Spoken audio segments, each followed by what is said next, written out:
जय श्री बाबूजी महाराज की जय।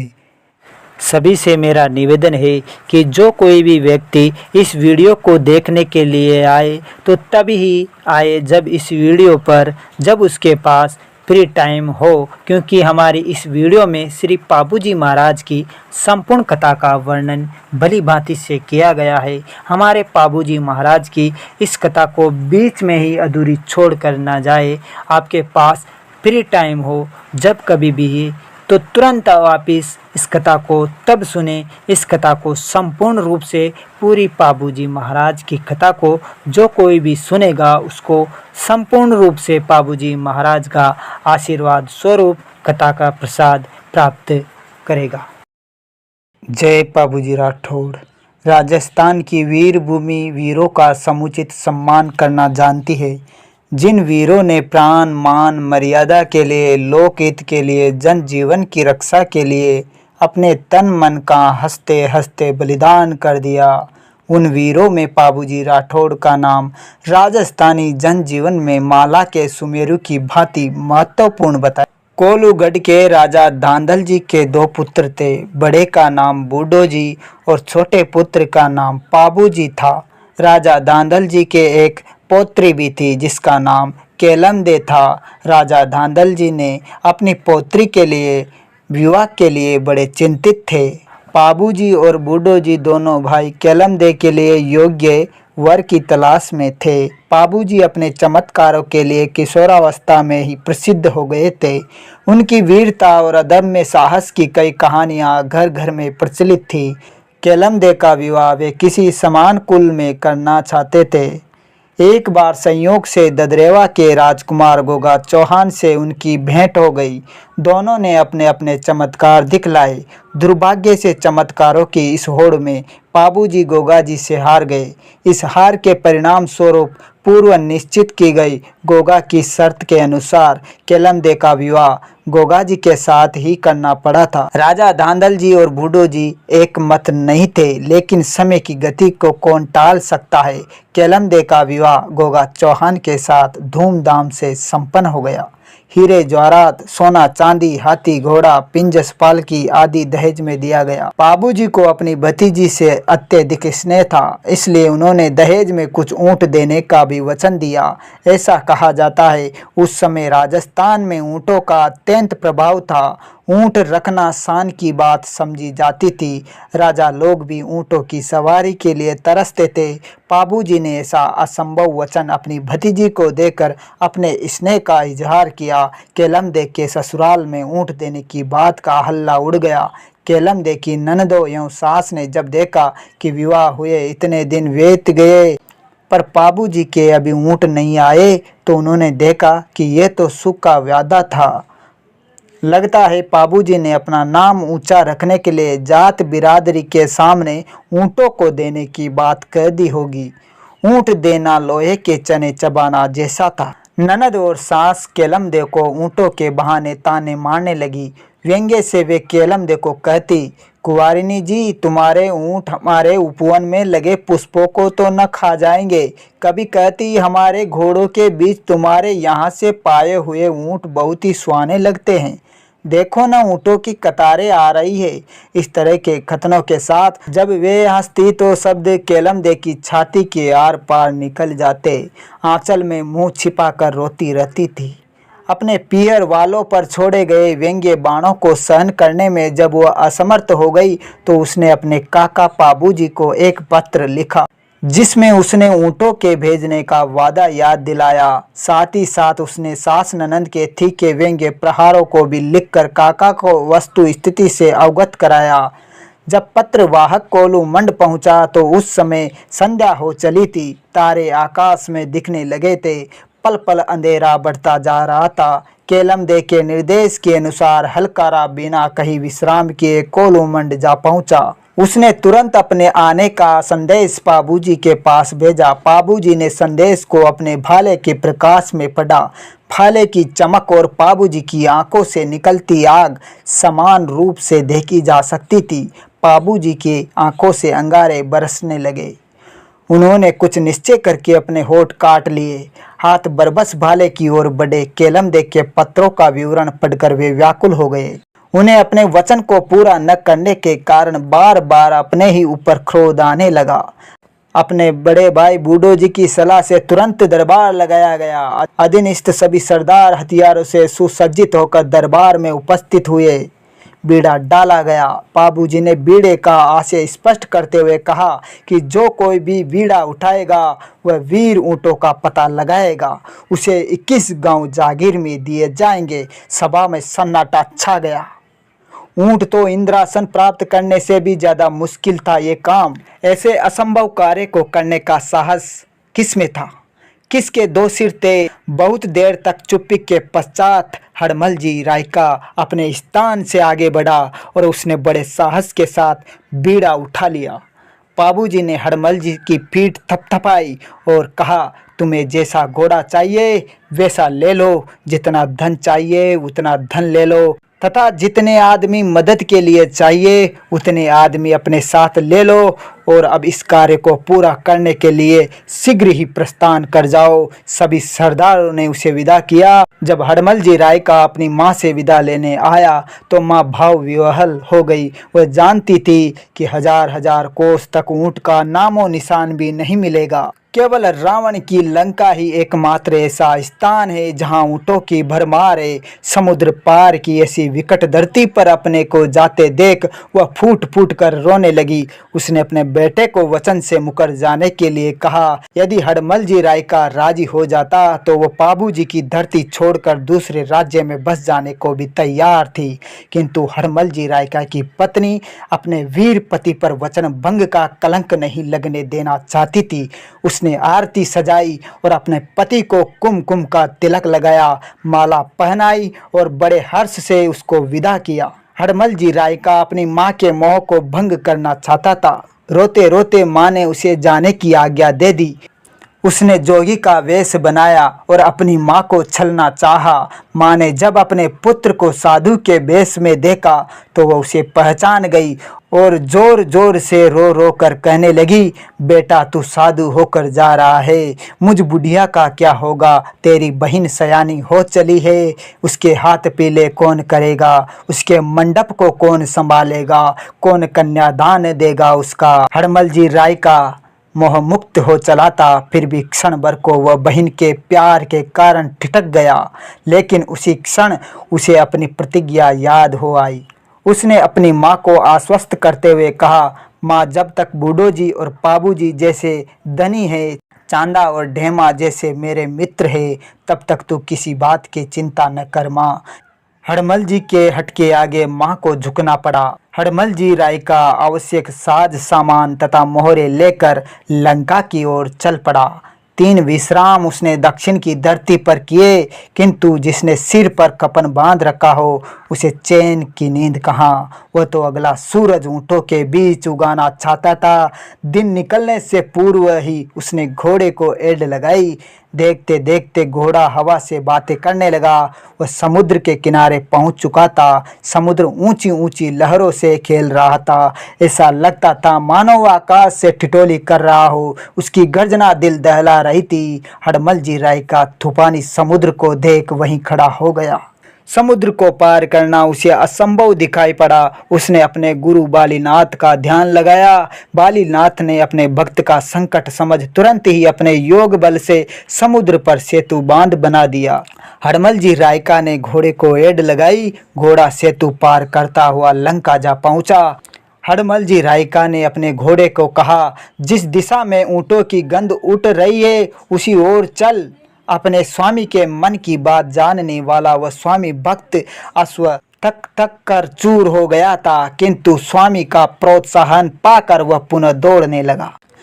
जंगल दर जंगल घूमने पर एक बीहड़ में उसने ऊँटों का झुंड चरते हुए देखा। उनके रखवाले पेड़ों के नीचे सो रहे थे और कुछ इधर उधर बैठे गपशप लगा रहे थे। हड़मल जी रायका ने वस्तु स्थिति को समझकर घोड़े को वृक्षों के बीच में बांध दिया और ऊंटों से थोड़ी दूर पर आग जलाकर तपने लगा। उसकी धुनी से उठने वाला धुआं जंगल में चारों ओर फैलने लगा। ऊंटों के रखवाले अचानक किसी साधु को आया देखकर भयभीत हो गए। वे हड़मल जी रायका को सिद्ध साधु समझकर पूजने लगे। साधु के लिए दूध और फल इकट्ठा करने लगे। जब बहुत सारे लोगों ने हड़मल जी रायका को दूध समर्पित किया तो वह चौकन्ना होकर उठ बैठा। न तुम्हारा दूध ग्रहण करूंगा न फल, इतना कहकर वह पुनः ध्यान में लीन हो जाते हैं। गांव के लोग विस्मय विमुढ़ होकर लौट पड़े। उन्होंने इस साधु के संबंध में सर्वत्र चर्चा फैला दी। चारों ओर चर्चा फैल गई कि साधु आया है। पंडितों की सभा में साधु के विषय में विचार हुआ। ज्योतिषियों ने अपना पतड़ा फैलाया और कहा वह व्यक्ति साधु नहीं है, वह तो कोलू मंड के चमत्कारिक पुरुष पाबूजी का सेवक है, हड़मल जी रायका। 7 समंदर पार करके वह ऊंट चुराने के लिए आया है। जब चोरी का यह अद्भुत ढंग उन्होंने समझा तो वे लाठियों सहित साधु पर चढ़ बैठे।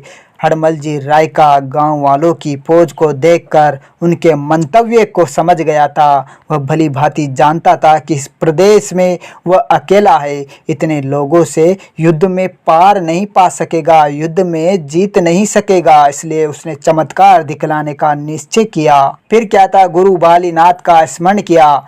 जब गांव वाले अत्यंत समीप आ गए तो वह धूनी के जलते हुए अंगारों को अपनी झोली में रखकर चलने लगा। गांव वाले अपने आश्चर्य को न रोक सके। साधु के इस काम को देखकर उन्होंने अत्यंत श्रद्धा के साथ देखा। उनकी लाठियां झुक गई। अब तो वे उसके मार्ग में पलक पावड़े बिछाने लगे, स्वागत सत्कार करने लगे, उसके चरण पकड़कर अपने अपराध की क्षमा मांगने लगे। दूध और फल पुनः लाए गए। सबने हाथ जोड़कर साधु से निवेदन किया कि आप सिद्ध पुरुष हैं, कृपा कर हमारा दूध स्वीकार कीजिए। हड़मल जी रायका ने खाली खप्पर आसन पर रख दिया और अपने इष्ट बालीनाथ का ध्यान लगाकर ध्यान करने लगे। गांव वाले दूध की हांडियां खप्पर में डालने लगे, लेकिन खप्पर ज्यों का त्यों खाली पड़ा रहा। इस करामात को देखकर खाली खप्पर बढ़ता ही नहीं था। इस करामात को देखकर सभी लोग हैरत में पड़ गए। उन्होंने भयभीत कातर वाणी में गांव की रक्षा के लिए बाबा से प्रार्थना की। हड़मल जी रायका ने सबको संतोष बंधाया कि डरने की कोई बात नहीं है। मैं किसी का अनिष्ट नहीं करूंगा। तुम्हारे ऊंट भी मैं चुरा कर नहीं ले जाऊंगा। ऊंटों की कुछ मींगनियां ले आओ। लोग दौड़े और मींगनियां लाकर बाबा को भेंट की। बाबा ने सभी को आशीर्वाद दिया और अपने अपने घर लौटने को कहा कि सभी अपने अपने घर लौट जाए खुशी से। हड़मल जी रायका ने अब अधिक विलंब करना उचित नहीं समझा। अपने कार्य की साक्षी के रूप में मींगनियों को झोली में डालकर वह कोलू मंड लौट आया। पाबूजी की सभा बैठी हुई थी। हड़मल जी रायका ने ऊंटों का विस्तृत विवरण उस सभा में सुनाया। उसने कहा कि रावण की लंका में लक्षाधिक ऊंट है। यदि ऊंट प्राप्त करना है तो रावण की लंका के वहाँ के राजा से संघर्ष करना पड़ेगा। पाबूजी ने अपने वीरों को एकत्रित किया और लंका की ओर प्रयाण किया। उनकी सेना की हलचल से धरती खिसकती थी। जुझाऊ बाजों के नाद से आकाश फटा पड़ता था। मार्ग में जितने राजा लोग मिले सब भयभीत होकर पाबूजी की शरण में आ गए। पाबूजी महाराज ने सेना सहित 7 समुंदर पार करके लंका में प्रवेश किया। पाबूजी की केसर घोड़ी युद्ध के लिए छटपटा रही थी। हड़मल जी रायका ने ऊँटों के चारागाह तक पथ प्रदर्शन किया। वहाँ तक वह ले गए, रास्ता बताया। लाख लाख ऊँटों के झुंड इधर उधर चल रहे थे चारों ओर। पाबूजी की सेनाओं ने बाकी ऊँटों को घेर लिया। चरवाहे भाग छूटे डर के मारे। उन्होंने वहाँ के राजा के दरबार में जाकर फरियाद लगाई। वहाँ के राजा अपनी सेना सजाकर युद्ध स्थल पर उपस्थित हुआ। वहाँ के राजा की सेना को देखकर पाबूजी महाराज और पाबूजी की सेना विचलित नहीं हुई और उन्होंने वहाँ के राजा को ललकारा। उनकी आवाज़ 10 दिशाओं में गूंज उठी। वहाँ के राजा को पाबूजी ने कहा, यदि अपना भला चाहते हो तो लौट जाओ। मैंने जिन ऊँटों को घेरा है उन्हें मैं हरगिज वापस करने वाला नहीं हूँ। भीषण संग्राम होने लगा। एक ओर वहाँ के राजा का अट्टहास, दूसरी ओर पाबूजी की सिंह गर्जना युद्ध को और भी अधिक भयंकर बना रही थी। पाबूजी के दाएं बाएं चांदा और डेमा अपनी तलवारों का जौहर दिखलाने लगे। उन्होंने वहाँ के राजा की सेना को गाजर मूली की तरह उड़ा दिया। वहाँ के राजा को अपनी बची हुई सेना के साथ भागना पड़ा। विजयश्री का सेहरा पाबूजी महाराज को बंधा। पाबूजी ने घेरे हुए ऊँटों को लेकर कोलूमंड की ओर प्रस्थान किया। पाबूजी स्वयं ऊँटों को लेकर ददरेवा जाने के उतावले थे, अतः कोलूमंड पहुँचने के पूर्व ही उन्होंने अपना मार्ग बदल लिया। वे उतावले उतावले बढ़ रहे थे। उन्हें अपनी भतीजी केलमदे को दिए हुए वचनों को पूर्ण करने की आतुरता थी। मार्ग में सोडो का सूखा प्रदेश था। बाग बगीचे, कुआ, बावड़ी, पेड़ पौधे सब सूख गए थे। उस भूमि पर पाबूजी के चरण पड़ते ही सूखा रेगिस्तान लहराने लगा। पौधों के फूल और वृक्षों के फल आ गए। पाबूजी के इस चमत्कार को वहाँ की राजकुमारी सोडी ने अनुभूत किया। वह टकटकी लगाकर घोड़ी पर चढ़े पाबूजी को निहारती रही, किंतु पाबूजी ने उस ओर से मुंह मोड़ लिया। वे उसी निष्प्रभाव से आगे बढ़ गए। ददरेवा पहुंचकर उन्होंने ऊँटों को केलमदे के अश्वशाला में भेज दिया। काका भतीजी का स्नेह मिलन हुआ। पाबूजी ने अपने वचन का निर्वाह कर अपने धर्म की रक्षा की। लोगों ने पाबूजी के वीरत्व की सराहना की। सभी के मुख पर पाबूजी का नाम था। केलमदे के हर्ष का कोई पारावार नहीं था। राजकुमारी सोडी पहली झलक में ही पाबूजी को अपना सर्वस्व दे चुकी थी। वह मनसा वाचा कर्मणा से उन्हें अपना पति वरण कर चुकी थी। उसने मन ही मन प्रतिज्ञा की कि यदि विवाह करना ही है तो पाबूजी के साथ ही करूंगी, अन्यथा जन्म भर कुंवारी रहकर जीवन व्यतीत करूंगी। वह सब सयानी हो चुकी थी। उसके पिता को भी सोडी के विवाह की चिंता सताने लगी थी। सोडी के पिताजी ने अपने कुल पंडित को बुलाया। राजकुमारी सोडी के लिए समान और सुयोग्य वर तलाश करने के लिए कहा उससे। जब पंडित की प्रस्तानगी का राजकुमारी को पता लगा तो उसने कुल पंडित को अपने पास बुलवाया। सोने की चौकी पर उसे बैठा कर सोडी ने उपहार से उसे प्रसन्न किया। पहले हाथ जोड़कर सोडी ने निवेदन किया, हे पंडित राज, मेरा निश्चय है कि मैं पाबूजी से ही अपना विवाह करूंगी, अन्यथा जन्म भर कुंवारी रहूंगी। इसलिए महाराज को समझाकर तुम सीधे कोलूमंड ही जाओ। पंडित ने कोलूमंड ही जाने का निश्चय किया। राजकुमारी के मन की बात को जान पंडित ने अपना काम और भी अधिक सरल पाया। पंडित कोलूमंड जा पहुंचा। दूर से ही पाबूजी का घवल महल, जिसके इर्द गिर्द हरे वृक्षों की कतारें खड़ी थी, दिखाई दिया। महल पाबूजी के सफ़ेद महल के झरोकों पर लाल लाल किवाड़ लगे थे। मुख्य द्वार चंदन से बने हुए थे। पंडित ने चंदन निर्मित दरवाजे से महल में प्रवेश किया। पाबूजी की सभा में बाकी सरदारों को देखकर पाबूजी के शौर्य को वह अंदर ही अंदर भांप गया। पंडित ने आशीर्वाद देकर अपने आने का प्रयोजन बताया। राजकुमारी सोडी के विवाह संबंध का स्वर्ण निर्मित नारियल तथा बहुत सी मोहरें पाबूजी को भेंट की। तिलक निकालकर पान का बीड़ा पाबूजी के मुंह में दिया। सभी लोग इस संबंध से प्रसन्न थे। पंडित जी ने विवाह की तिथि निश्चित आने वाली पूर्णिमा को पाणी ग्रहण संस्कार का मुहूर्त निकाला। पंडित बेशुमार उपहार लेकर अपने गांव लौट आया। दोनों और विवाह की पाबूजी द्वारा संबंध स्वीकार कर लिए जाने पर वह अत्यंत खुश थी। पाबूजी ने अपने सगे संबंधियों को विवाह के लिए आमंत्रित किया। जगह जगह पीले चावल भेजे गए। पाबूजी ने अपने प्रधान चांदा को कहा कि हनुमान जी, करणी जी के ये निमंत्रण भी भेजो। गोरखनाथ जी के यहाँ पीले चावल अपेक्षाकृत अधिक भेजो, ताकि वे अपनी समस्त जमात के साथ आवे। पितरों और सतियों के यहाँ निमंत्रण भेजो, ताकि वे रणबांके के विवाह में आवे। अपनी बहन को बुलाने के लिए रथ भेजा गया, किंतु पाबू ने अपने बहनोई जायल खींची के यहाँ जानबूझकर निमंत्रण नहीं भेजा। चांदा और डेमा जी ने पाबूजी महाराज को बहुत अधिक समझाया कि बहनोई पूज्य होता है। विवाह में अनेक अवसरों पर बहनोई की आवश्यकता भी पड़ती है। उनके बिना बहुत से नेक चार अधूरे ही रह जाएंगे और फिर सेठ साहूकार लोग भी क्या कहेंगे। सर्वत्र इस बात की चर्चा बनती रहेगी जो अपनी प्रतिष्ठा के लिए खराब रहेगी। पर पाबूजी महाराज ने एक न सुनी। उन्होंने साफ कह दिया, जायल जिंदराज खींची की नजरों से मेरी नजर नहीं मिल सकती। साफ कह देता हूँ, वह राठौड़ों की बारात नहीं चढ़ेगा। करो रहे थे मौला चांदा, बोले मन की बात, कोई जायल की नीज हूँ रे, ये मारी निज ना मिल। चांदा बागेला थे माने भला मत मान, कोई नहीं तो चढ़ेगो खींची राठौड़ारी जान में। विवाह से कुछ दिन पूर्व उनकी बहन रथ में बैठ कर आ गई। उसने कलश बंधाया, घर द्वार सजाया, महल के कंगूरों पर बंधनवार लटकाई गई। पाबूजी की बारात के लिए हाथी घोड़ों और रथों को सजाया गया। पाबूजी की सवारी के लिए उनकी अश्वशाला में उनके योग्य नवेली घोड़ी नहीं थी। दूल्हे के रूप में वे किसी नई केसर घोड़ी पर चढ़कर तोरण मारना चाहते थे। उनकी मन की इच्छा थी। उनके मित्र चांदा ने कहा, ऐसी केसर काल में घोड़ी है जो केवल देवल चारण के पास में है। पाबूजी ने ये सुन चांदा को चारणी के पास भेजा। चांदा ने चारणी को समस्त बातों से अवगत कराया। तुम इसके बदले हीरा, पन्ना, जवाहरात, सोना, चांदी जो चाहो ले लो। चारणी ने कहा कि मेरी घोड़ी मेरी गायों की रक्षा करती है मालिक, उसकी रखवाली से मुझे बड़ा सहारा मिलता है।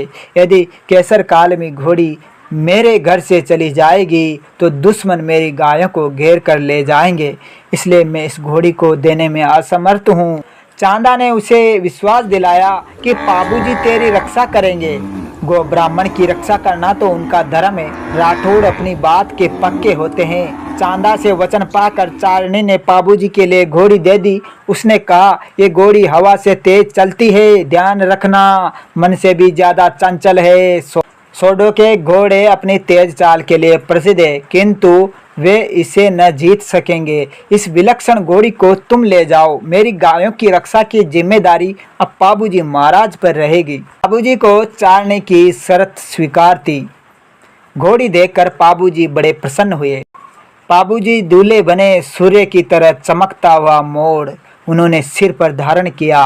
केसर घोड़ी पर सवार होकर वे सोडो की राजधानी अमरकोट की ओर चलने लगे। घोड़ी की शोभा अपनी निराली ही थी। पाबूजी ने अपने चारण भाटों को दिल खोलकर नेक देने का आदेश दिया। मोहरों की थैलियां खुल गई। बहन बेटियों को संतुष्ट किया गया।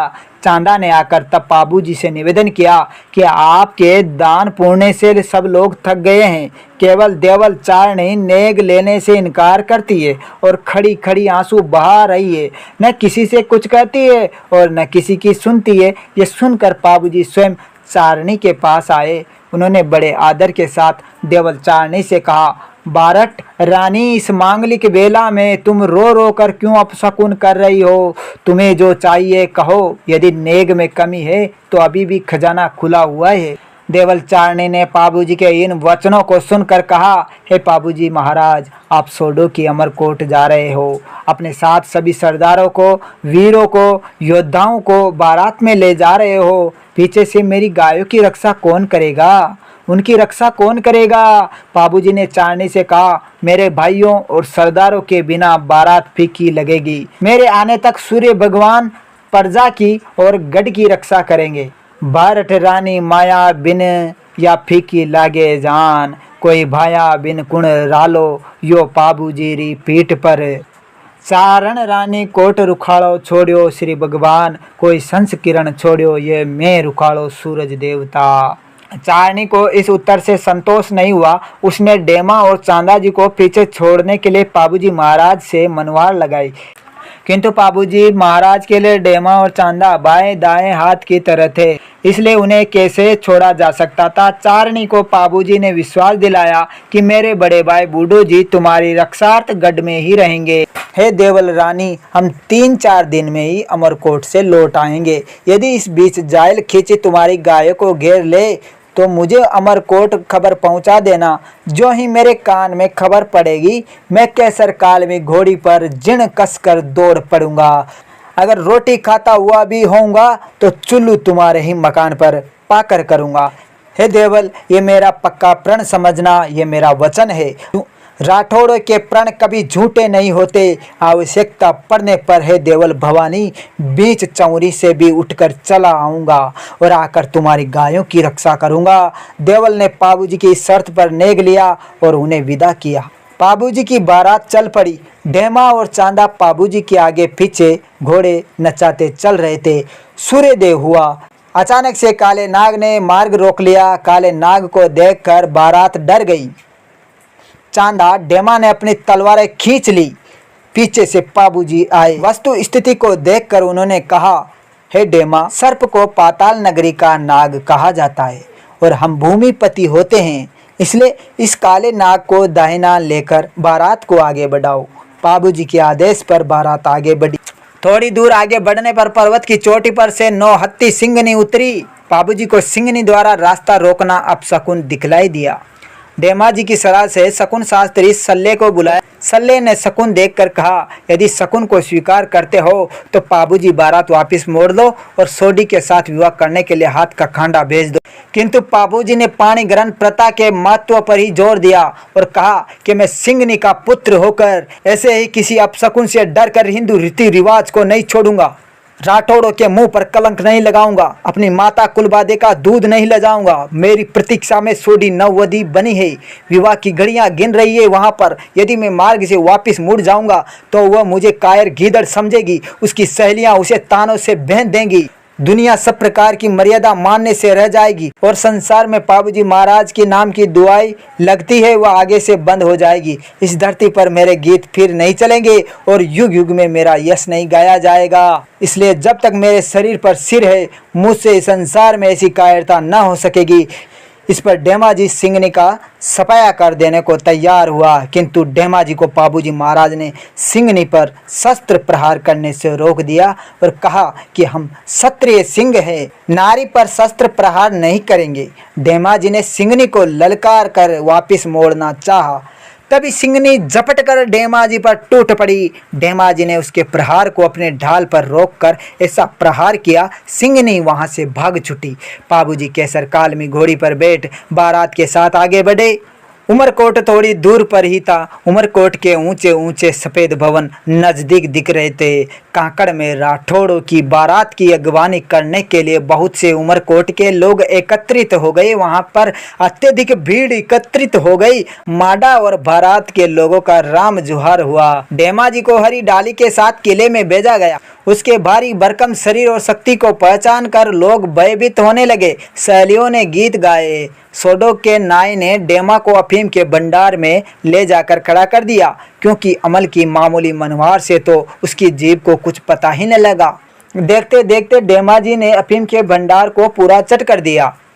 वहां पड़े हुए पोस्त के छिलके तक भी डेमाजी ने नहीं छोड़े। लोगों के आश्चर्य का ठिकाना न रहा। सभी अवाक से डेमाजी की ओर देखते रह गए। लोग दांतों तले अंगुलियां दबाने लगे। अफीम से मस्त डेमाजी को भोजन कराया गया। भोजन क्या, वो तो उसे कलेवा ही बता रहा था, इसलिए उसे भोजन के भंडार में ले गए। अब क्या था, भंडार का समस्त माल डेमाजी के पेट में चला गया। फिर भी डेमा चुल्लू नहीं करना चाहता था। रसोई साफ हो गई। सोडो की कलाई खुल गई। डेमाजी जैसे बारात में कितने और होंगे, क्या कहा जा सकता है।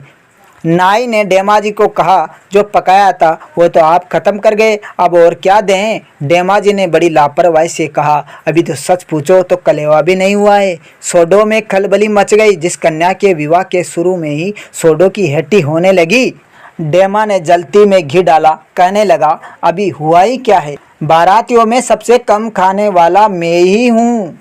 पेटू डेमा की बात सुनकर सभी हंसी से लोटपोट हो गए। पाबूजी की बारात सोडी जी के बाग में ठहराई गई और बाकी बारात सफ़ेद तंबुओं में उतरी। पाबूजी की केसर काल में घोड़ी को देखकर लोगों में बातचीत होने लगी और उसके बारे में सराहना होने लगी। उनके साले केसर घोड़ी के साथ अपने घोड़े को दौड़ाना चाहते थे, उनके मन की इच्छा थी, परंतु पाबूजी ने अपनी घोड़ी को थकी जान आनाकानी की। तब सोडो ने कहा, बहनोई जी, आपकी घोड़ी थक गई है तो हमारे 9 लाख वाले मूल्य वाले घोड़े पर सवारी कीजिए आप। पाबूजी ने तत्काल उत्तर देते हुए कहा, आपके घोड़े पर तो राव उमराव ही चढ़ेंगे, मैं तो मेरी केसर काल में घोड़ी पर ही सवारी करूंगा। सोडो को कुछ ताव हो पाया। उन्होंने शर्त रखी कि जिसकी घोड़ी हार जाए वह अपनी घोड़ी चारण भाट को बख्शिश में दे देगा। पाबूजी महाराज ने यह शर्त स्वीकार की। साले बहनोई हाथ में हाथ डाले घोड़े पर चढ़े। घोड़ों की दौड़ हुई। केसर कालमी ने सबको धूल चटा दी। सोडो के टट्टू चारणों को दे दिए गए। संध्या का समय निकट था। तोरण पर जाने का वक्त हो गया था। पाबूजी को सोने का सेहरा बांधकर 1.25 लाख की कलंगी लगाकर दूल्हा बनाया गया। गाजे बाजों के साथ कालमी घोड़ी पर चढ़कर पाबूजी समेला के लिए चल पड़े। घोड़ी नाचती जा रही थी। धिंगण धिंगण विवाह के ढोल बज रहे थे। घोड़ी का रिमझिम नृत्य सभी को सुहाना लग रहा था। हरे लाल रेशम की जाजिम बिछी हुई थी। चौक पूरे हुए थे। समेले में बड़ा रंग जमा हुआ है। राठौड़ और सोडो के ठाट बाट हो रहे हैं। पंडित के लड़के ने देवताओं की पूजा की। सूरजमल सोडे ने पाबूजी के तिलक किया। तोरण मारने की तैयारी हुई। पाबूजी तोरण मारने के लिए यथास्थान गए। उन्होंने देखा तोरण गगनचुंबी गढ़ के कंगूरों पर बंधा हुआ है। पाबूजी ने घोड़ी को थपथपाया, उसे समझाया, उसे पुचकार कर लाड प्यार करते हुए कहा, हे केसर कालमी घोड़ी, तू छलांगों में जीत गई तो तेरे खुरों में मेहंदी लगवाऊंगा मैं, पाँव में रत्न जड़ित घुंघरू बंधवाऊंगा मैं, माला डलवाऊंगा मैं, गले में सोने की माला भी पहनाऊंगा मैं और चमकता हुआ सेहरा मस्तक पर तेरे लगाऊंगा मैं। इसलिए है घोड़ी, राठौड़ों की प्रतिष्ठा को बनाए रखना और यदि गई तो चारण भाटों को बक्स में दे दूंगा। तभी घोड़ी ने कहा, हे पाबूजी महाराज, तू यदि मेरी पीठ पर थाप मारे तो मैं चंद्रमा और सूर्य के कंगूरों पर स्थित तोरण को भी मरवा दूंगी। ये पाबू मेरी पीठ पर भली प्रकार से जमे रहना। पाबूजी महाराज ने नृत्य करती हुई घोड़ी की पीठ ठोकी। थाप लगते ही केसर काल में उछल पड़ी और उछलती हुई उसने सोडो के गढ़ की दीवार को गिरा दिया और गगनचुंबी गढ़ के कंगूरों पर अपने चिन्ह अंकित कर दिए। केसर कालमी ने कहा, हे पाबूजी, आपको तोरण मारने का चाव था, आप जी भरकर तोरणांकित चिड़ियों को गिन गिन कर मार लीजिए। केसर कालमी ने अच्छे प्रकार तोरण मरवा दिया। चांदा डेमा जी ने यह देख अपनी मूंछों पर ताव लगाना स्टार्ट किया। सभी बाग बाग हो गए। पाबूजी महाराज के इस कार्य से सूरजमल सोडी जी की छाती फूल गई। चांद डाम फेरिया छ वो मूछा ऊपर हाथ, कोई बाग बाग हो गया छेरे राठौड़े कुलराम मानवी, नीचा तो झुकाया रे रिसालू सोडा शीस, कोई पाबू पेरे कारजेरे सोडी की छाती फूल गई। पाबूजी महाराज की सास ने आरती की। औरतें आरती में दही चढ़ाने लगी। सोडो के घर की नाटिया पाबूजी के बदन को मापने लगी। तभी पाबूजी ने कहा, मेरे बदन का माप न कीजिए, हम धरा के यति हैं, यतियों के मत की मान मर्यादा रखते हैं, किसी नारी के अंचल से हमारे वस्त्र का स्पर्श नहीं होता। सास ने यह सुनकर उनके चेहरे पर चावल बिखेर दिए। तोरण का नेग संपन्न हुआ। विवाह मंडप के उपकरण जुटाए जाने लगे। गोधूली का लगन था। जोशी ने वेदी पर कलश स्थापना की। गणपति का पूजन भी हुआ। सोडो की कन्या 7 सहेलियों के साथ पाबूजी महाराज के दाहिने अंग में विराजी। सूरजमल सोडो का परिवार हाथ जोड़े खड़ा था। कन्यादान के साथ राजा ने 9 मन स्वर्ण देने का संकल्प किया। सोडी की मां ने 1.25 मन सोना दान में दिया। भाई बावज ने अन्न धन का दान दिया। काका ताऊ ने बहुत सी मोहरें दान भी दी। गायें भी दान में दी गई। सभी लोग कन्यादान की सराहना करने लगे। आज सोडो के घर आनंद बरस रहा है। पाबूजी राठौड़ उनके यहाँ आकर चौरी चढ़े हैं। पंडित ने पानी ग्रहण करवाया। पाबूजी पीछे और सोडो की लाडली कन्या आगे हुई। पहले फेरे में वर वधू के हृदय मिलकर एक हो गए। दूसरे फेरे में वर वधू दोनों के प्राण मिलकर एकाकार हो गए। राठौड़ों और सोडो का संबंध घुल मिलकर एक सा हो गया। पहले फेरे जुड़ गया छ बनड़े बनड़ी का जीव, कोई सोडा पर राठौड़ा का वे बाला सगपन जुड़ गया। दूजे फेरे दूध निर्जू मिला दोय नड़ा जीव, कोई सोडा पर राठौड़ा का बेगाडा सगपन घुल गया। इधर अचानक ही केसर घोड़ी हिन आई तो उसने अपने फौलादी पाद बंधनों को तोड़ डाला। पाबूजी महाराज ने चांदा को भेजा तुरंत कि तुम जाकर केसर कालमी को आश्वस्त करो, उसने ये उत्पात क्यों मचा रखा है। चांदा जी ने केसर कालमी से कहा, पाबूजी महाराज ने 2 फेरे ले लिए, 2 और बाकी हैं, तू रंग में भंग न कर घोड़ी। यदि पाबूजी महाराज तुम्हारी दूसरी हिनहिनाहट सुन लेंगे तो वचनबद्ध वो चंवर को अध बीच छोड़कर उठ पड़ेगा। हे केसर कालमी, विघ्न न डालो फेरों में, सोडो की स्त्रियां मुझे गालियां देंगी। इस पर केसर कालमी कहने लगी, हे चांदा, जिन गायों का मीठा दूध मैंने पिया था उन्हीं को जायल खींची घेर कर ले जा रहा है। मैं कड़कड़ दांत चबा रही हूँ। हे चांदा, मेरी मन की बात सुनिए, देखो ये देवल भवानी चली आ रही है। उसने सोडो के दरवाजे पाकर करुण पुकार मचाई है कि पाबूजी महाराज, आप तो सोडी जी से पानी ग्रहण करके रिझे हैं और उधर खींची मेरी गायों से रिझा है। अब तुम ही बताओ, वह देवल भवानी यहाँ किस कारण आई है। चांदा वेदी के पास गया और कहने लगा, क्या बात सुनाऊं।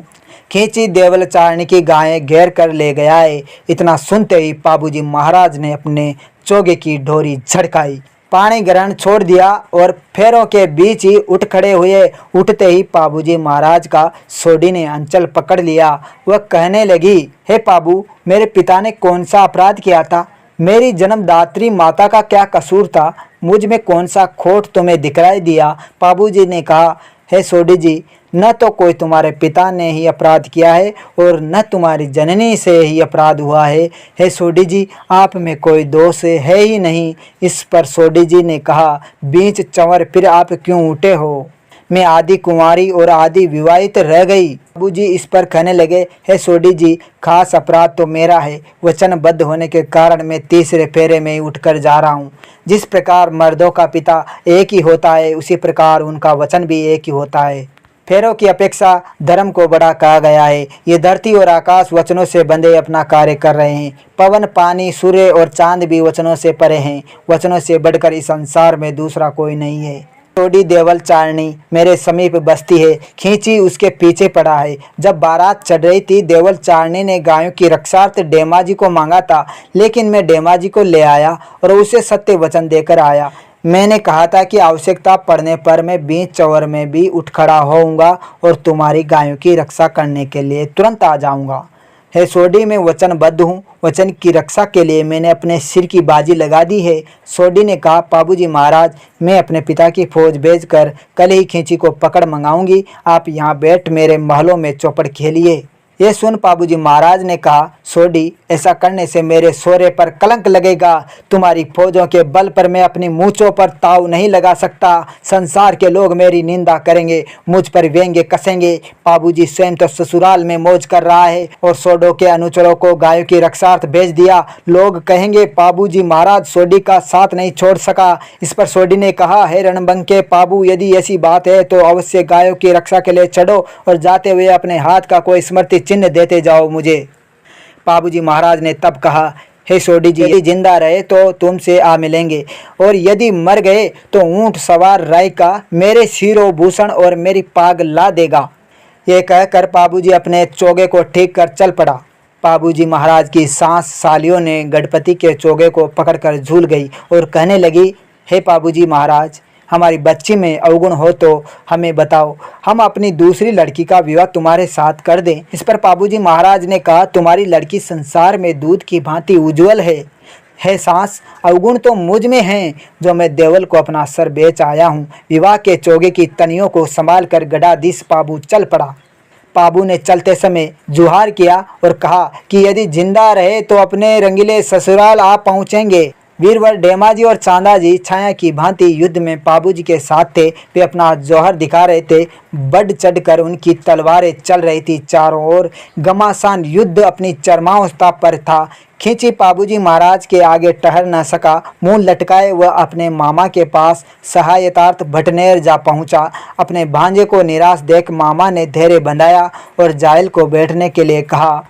खींची ने मामा को उकसाते हुए कहा, मेरे बैठने की जाजम तो पाबूजी का डेमा ले गया। जब तक डेमा से प्रतिशोध न ले लूँगा मैं, तब तक बैठना कहाँ। मामा ने अपने भांजे को पाबूजी की सुरक्षित गाय को घेर कर जो अन्याय किया था उसके लिए धिक्कारा। खींच ने इस पर झूठी बातें बतलाकर सारा दोष पाबूजी महाराज पर ही डाला और कहने लगा, डेमा जी ने मेरे संपूर्ण परिवार मौत के घाट उतार दिया है। उसके तीरों के सम्मुख ठहरना मुश्किल हो गया। हमारे पाँव उखड़ गए। खींची ने युद्ध की भयंकरता का वर्णन बढ़ चढ़ा कर किया। यह सब सुन भारी क्रोध से लाल हो गया। डेमाजी को आवश्यक दंड देने का मामा ने संकल्प लिया। अपने सरदारों को युद्ध के लिए एकत्रित कर बीड़ा डाला और ऐलान किया, जो कोई भी वीर डेमाजी को युद्ध में पराजित कर देगा उसे भरे दरबार में पाग पहनाई जाएगी। सभा में सन्नाटा छा गया। तब भाटी राजा ने कहा, क्या मैं ये समझ लूं कि आज धरा क्षत्रिय विहीन हो गई है? क्या भाटियों की नारियां वीर प्रसविनी नहीं रही? ये सुन ज्ञान सिंह भाटी को जोश आ गया। तुरंत उसने डेमाजी को पकड़ने का बीड़ा उठा लिया। तुरंत युद्ध के नगाड़े बजने लगे। भाटियों की विशाल वाहिनी ने पाबूजी की वीर भूमि में प्रवेश किया। ज्ञान सिंह घोड़े पर सवार हो पाबूजी के महलों में जा पहुंचा। उचित अभिवादन के पश्चात उसने पाबूजी से कहा, आपने डेमाजी के रूप में सिंह पाल रखा है, आज मैं उसके दंत नक तोड़ कर रहूंगा। डेमाजी इस समय सो रहे थे, इसलिए पाबूजी ने उत्तर दिया कि खींचियों की लड़ाई में तो डेमाजी कभी का काम आ चुका है, यहाँ डेमाजी कहाँ है? इस पर ज्ञान सिंह बोला, पाबूजी झूठ न बोलिए, आप छिपाने की चेष्टा न कीजिए, मैं डेमा को मारे बिना नहीं रहूँगा। पाबूजी ने कहा, हे भाटी सरदार, जरा धीरे धीरे बोल, अन्यथा तू सोए सिंह को जगा देगा। इतना सुनते ही डेमाजी की नींद खुल गई। वह भूखे सिंह की भांति कच्ची नींद में उठ खड़ा हुआ। उसने ज्ञान सिंह भाटी को ललकारा। डेमा की सिंह गर्जना सुनकर भाटी के पांव से धरती खिसक गई। जैसे तैसे छाती कड़ी करके वह लड़ने को तैयार हो गया। मामूली युद्ध में डेमाजी के हाथ से ज्ञान सिंह मारा गया, किंतु ज्ञान सिंह अकेला न था। उसके पीछे चींटियों की नाल की भांति भाटियों की 1,00,000 फौज आ पहुंची। पाबूजी महाराज ने अपने एक रायका को आदेश दिया कि ऊँटनी पर सवार होकर आप भाटियों की फौज और उनके मोर्चे को तुरंत देख कर आओ और पता लगाओ। रायका ने शत्रु सेना का पूरा विवरण पाबूजी के सामने रखा और कहा कि शायद डेमा भाटियों के सम्मुख टिक नहीं पाएगा। पाबूजी वस्तु स्थिति को समझकर अपने स्थान पर आ गए। चांदा ने डेमाजी को समझाया कि हम पहाड़ की ओट में हो जाएं, क्योंकि खुले में हम भाटियों से जीत नहीं सकेंगे। डेमा का वीरत्व जाग उठा। उसने कहा, आप कैसी भोली भाली बातें कर रहे हैं? यदि ऐसी कायरता दिखाएंगे तो क्या आप अपनी कमलादे जैसी माता का दूध नहीं ले जाओगे? पाबूजी महाराज ने फिर समझाया कि डेमा, यहाँ किसको तो ढाल बनाओगे और कहाँ मोर्चा लोगे? डेमा ने विश्वास से कहा, छाती की ढाल और मूंछों के मोर्चे बनाकर युद्ध में अमर हो जाएंगे। फिर क्या था, घमासान युद्ध छिड़ गया। पाबूजी महाराज की तलवारें झेलने वाला कोई नहीं था उस समय। उनकी घोड़ी ने युद्ध स्थल में रणचंडी की तरफ प्रलय मचा दिया। खून की नदियां बह गई। भैरव और जोगनियां मृतकों पर नाचने लगी। पाबूजी, चांदा और डेमाजी ने शत्रुओं की असंख्य सेना को धराशायी कर दिया और अंत में स्वयं भी शहीद हो गए। पाबूजी महाराज के लिए स्वर्ग से विमान आया। चांदा डेमाजी के लिए भी पालकियां स्वर्ग से आई। तलवार की जीत जायल खींची की हुई और यश की जीत हुई पाबूजी महाराज की। तलवार से जीतने वालों के तो धरती पर केवल निवास स्थान बनते हैं, किंतु यश विजेताओं की पूजा देवताओं की तरह होती है। उनकी पाषाणमयी प्रतिमाएं बनेंगी। राठौड़ों का पूरा खानदान ही इस युद्ध में काम आया। बड़े भाई बूढ़ो जी भी इस युद्ध में शहीद हो गए। पाबूजी के शिरोभूषण तथा अन्य चिन्ह लेकर दूत रायका जी सोडी जी के पास जा पहुंचे। सोडी जी पहले ही अशुभ से डरी हुई थी। उसे भयानक स्वप्न पाया था, जिसमें उसने अपने आप को विधवा वेशभूषा में देखा था। पाबूजी महाराज की मृत्यु का समाचार उसने छाती पर वन रखकर सुना और वीर पत्नी की भांति पाबूजी के शव को गोद में लेकर वह आग में बैठ गई। बूढ़ो जी की पत्नी के गर्भ में एक बालक पल रहा था, इसलिए सती होने से पहले पेट चीर कर बालक को बाहर निकाला गया। वही बालक आगे चलकर रूपनाथ जी महाराज कहलाया, जिसने भाटी का सिर काट कर अपने पिता और काका का वेर शोधन किया। पाबू खातर पाया छह बेदरगा हूँ बिवारण, कोई चांदे डामे खातर प्राई अरमा पर हूँ पालकी। जसड़े तो जीत्यो है रे वो कोलम को दरबार, कोई खांडे तो जीत्यो है रे वो खींची जायल जिनको। खांडे जीत ऋणिया का बस सी धरती ऊपर बांस, कोई जस जीतन यारी तो होशी बड़ा में बाया देवली। जय पाबूजी महाराज की जय हो। दोस्तों, आपको संपूर्ण पाबूजी महाराज की ये कथा कैसी लगी हमें कमेंट करके ज़रूर बताएं और इस वीडियो को अपने दोस्तों के साथ, अपने रिश्तेदारों के साथ हर जगह शेयर ज़रूर करें और उनको भी सुनने के लिए कहें। पाबूजी महाराज की इस कथा को जो कोई भी सुनेगा उसके अच्छे कार्य होते जाएंगे। दोस्तों, हमारे चैनल को सब्सक्राइब ज़रूर करें। जय पाबूजी महाराज।